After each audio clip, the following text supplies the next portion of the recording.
Olá, turma! Vamos para mais uma aula de clínica médica e eu sou a professora de vocês, enfermeira Vanusa Ribeiro. Vamos para a aula? Então, turma, vamos dar continuidade de assistências de enfermagem em afecções do sistema cardiovascular. E hoje a nossa patologia que vamos estudar é hipertensão arterial sistêmica. Que pressão arterial, né, é a pressão do sangue de encontro às paredes arteriais. E nisso foi dividido, né, o que é pressão sistólica e pressão diastólica. O que é uma pressão sistólica? É a pressão máxima, né, do sangue exercida de encontro às paredes arteriais quando o coração se contrai a 100 a 140 milímetros de mercúrio. E quando a gente fala de pressão diastólica, já é a força do sangue, né, que é exercida de encontro às paredes arteriais, porém que é durante a fase de relaxamento do coração, que é de 60 a 90 milímetros de mercúrio. E, né, a pressão sanguínea, o que é a pressão sanguínea? É expressa, né, como sistólica e diastólica, que é de 12 por 8, né, milímetros de mercúrio. Definição: a pressão arterial alta, ou seja, hipertensão, é geralmente um distúrbio assintomático no qual a elevação anormal da pressão nas artérias aumenta o risco de distúrbio como um acidente vascular cerebral. Ruptura de um aneurisma, insuficiência cardíaca, infarto do miocárdio e lesão renal. E a hipertensão, na verdade, ela tem sido denominada, digamos assim, né, como um assassino silencioso. Vocês me perguntam, por que, professora, um assassino silencioso? Porque, assim, gente, em geral, ela não produz sintomas durante, assim, podemos dizer assim, durante muitos anos. E ela pode apresentar, né, até ocorrer uma lesão de um órgão vital.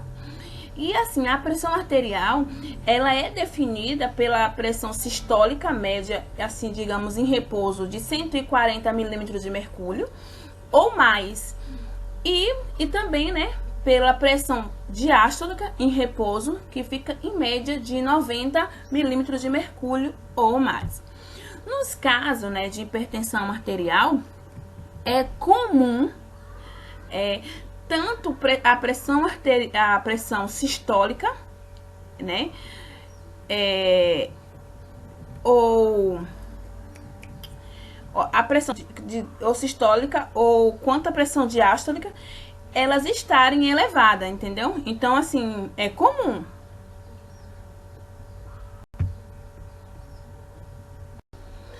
Classificação da hipertensão arterial sistêmica. Nós temos a primária e a secundária. A primária ou essencial, ela corresponde a 90% dos casos. E não há uma causa específica identificável. E ela é caracterizada, gente, por uma lenta progressão na elevação da pressão arterial ao longo de um período de anos. Enquanto a secundária, ela corresponde a 10% dos casos e decorre de outras doenças orgânicas definidas. Então, assim, esse tipo de hipertensão, ela é remitente desde que afaste a causa. A hipertensão arterial sistêmica primária ou essencial, ela é multifatorial.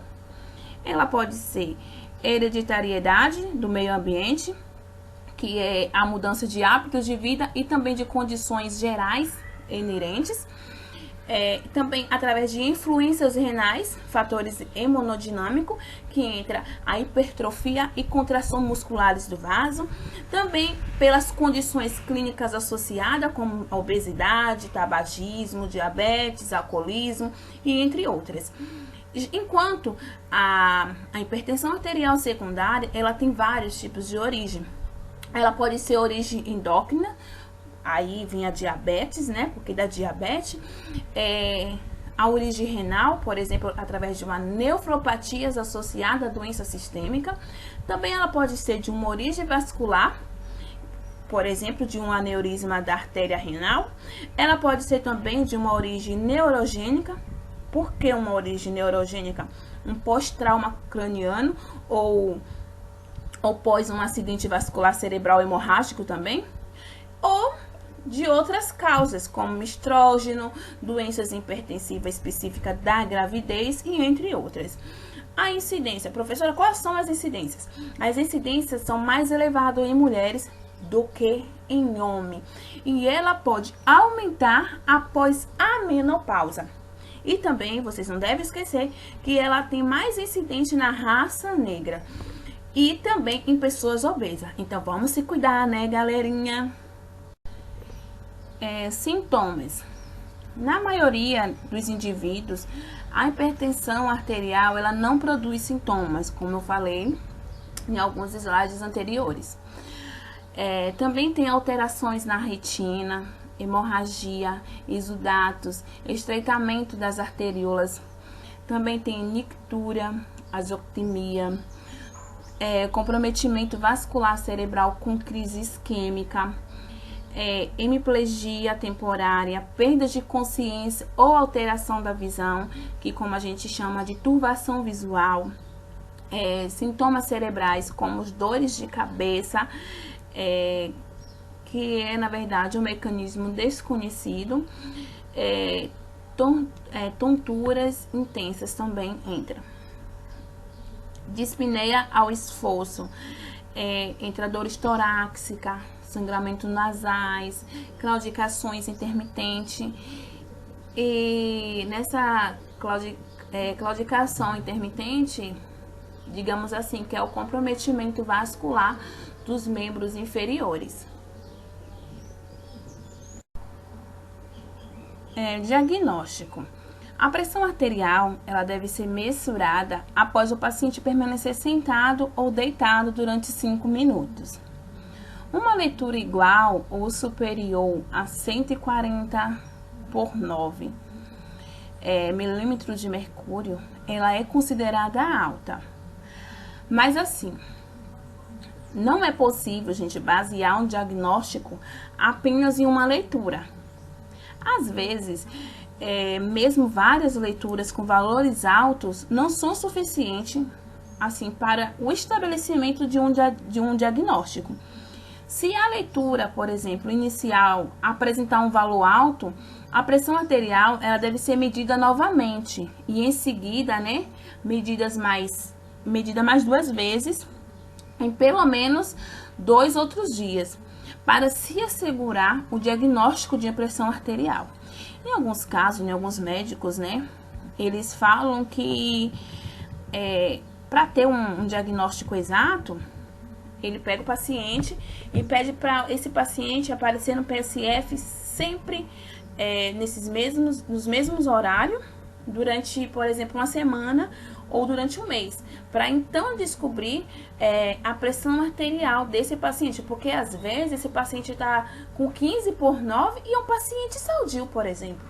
A pressão dele tá boa, entendeu? Ele tá uma pessoa com plena, digamos assim, que ele não tá com sintomas nenhum, entendeu?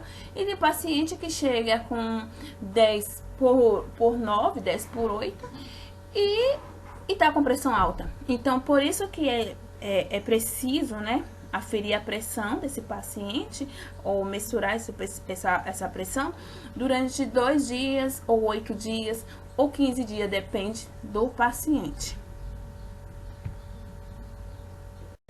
Tratamento. A hipertensão arterial essencial não tem cura, mas pode ser tratada para impedir complicações.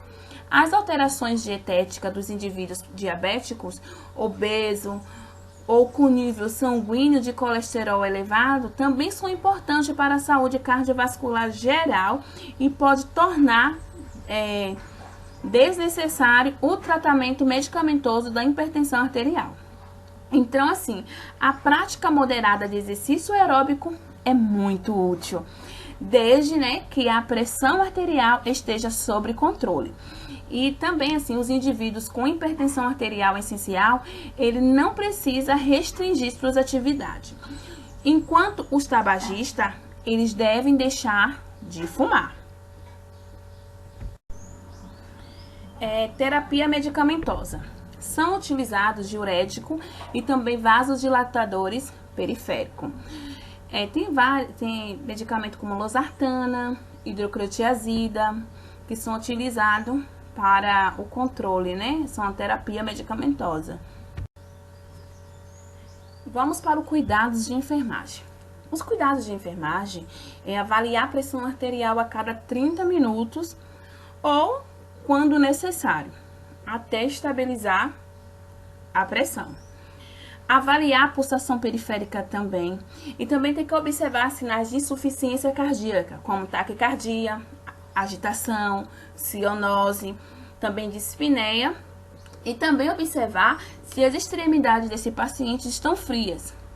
Também tem que identificar as características da dor, como a localização, qual o tipo, a intensidade, a duração. Porque se esse paciente chegar lá dizendo estou com uma dor forte no peito, aí você pergunta aonde, Ele vai dizer que tá no peito, o tipo, como tá essa dor, a intensidade, se tá muito forte ou não e como tá a duração, que pode ser de um princípio de infarto, por exemplo, E também tem que orientar o paciente quanto à necessidade de repouso durante a dor. Observar a ocorrência de epistaxe e realizar medidas de controle. Verificar a pressão arterial diariamente, nos mesmos horários e também com o paciente em repouso. Evitar o excesso de atividade física. Ficar atenta para os sinais de confusão mental, irritabilidade, também a desorientação, cefaleia, náusea e também de vômito. E realizar o balanço hídrico. Oferecer uma dieta leve, fracionada, hipossódica e hipolipídia. Fracionada a quantidade exata, Hipossódica com pouco sal ou nenhum sal. E hipolipídias, pouca gordura ou nenhuma gordura. Observar o aparecimento de sinais e sintomas de intoxicação medicamentosa. Atentar para os efeitos colaterais da farmacoterapia, porque pode ocorrer uma hipertensão ou também a sensação de desmaio, também entra vestígio, por exemplo, uma vertigem ao mudar de posição, entra também a perda de força por esse paciente, entendeu? Perda de apetite, secura na boca e também a sonolência. Então, temos que ficar atento para os efeitos colaterais dessa farmacoterapia. Também instruir o cliente sobre a doença e também a importância do tratamento. Porque se você fala para esse paciente o que é a hipertensão para ele e por que ele tem que fazer o tratamento, por exemplo, porque eu tenho que conversar com o meu paciente, que ele é um paciente tabagista, eu tenho que conversar com ele que é necessário, Se eu falo da doença para ele, então eu vou esclarecer, o que é a doença e a importância do tratamento e por que ele tem que parar de fumar, não é isso? Então existe essa importância. Orientar o paciente sobre a importância da perda de peso corpóreo, até o nível desejado, inclusive, para paciente obeso, temos que orientar esse paciente e descrever os efeitos dos medicamentos ao paciente e aos sinais e sintomas da superdosagem. Então, a importância, de você conversar com o paciente. Se você é um profissional que você consegue conversar com o paciente, eu tenho certeza que você vai ser uma excelente profissional. Essa foi a nossa aula. Eu espero que vocês tenham gostado. Tire as dúvidas mais tarde que eu estarei online. Beijo. Até a próxima aula.